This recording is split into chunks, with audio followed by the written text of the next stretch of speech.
Assalamu alaikum and hi.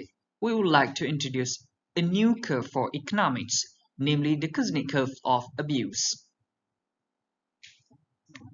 Firstly, we would like to see the definitions of child abuse.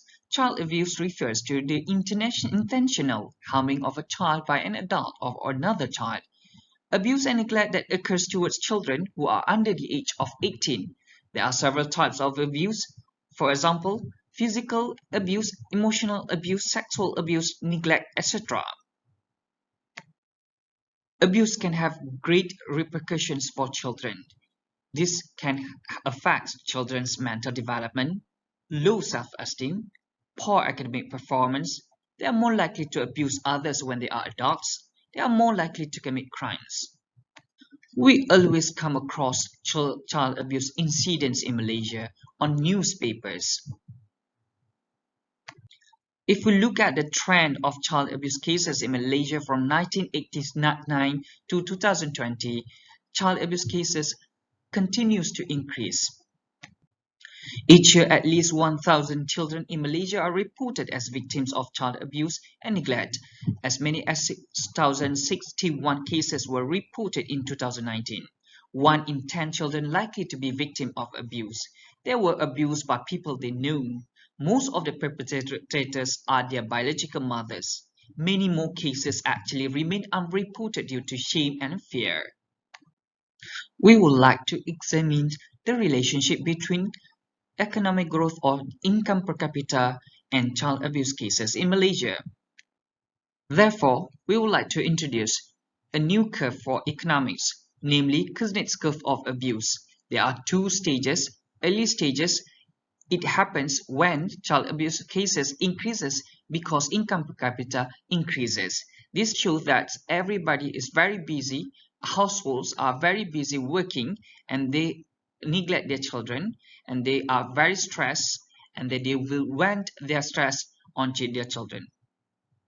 And then in the final stages, when income per capita continues to increase, child abuse cases will drop. This is because they have a high awareness of child abuse, and we have better technology, and then the standards of living will increase, and then it can reduce child abuse cases in Malaysia.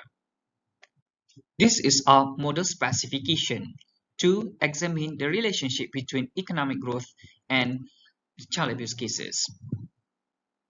These are the variables that we use in our study, child abuse.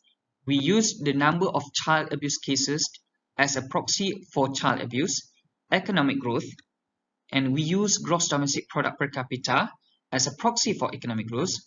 We use consumer price index as a proxy for inflation, and we also use the number of unemployed people as a proxy for unemployment.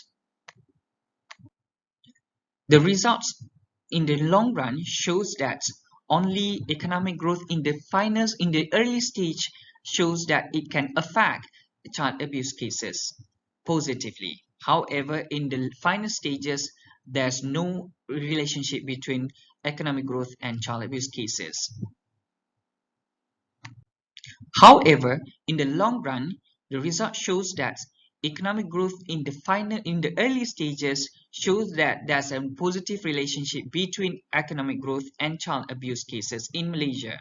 And then in the final stages, there's a negative relationship between economic growth and child abuse cases in Malaysia.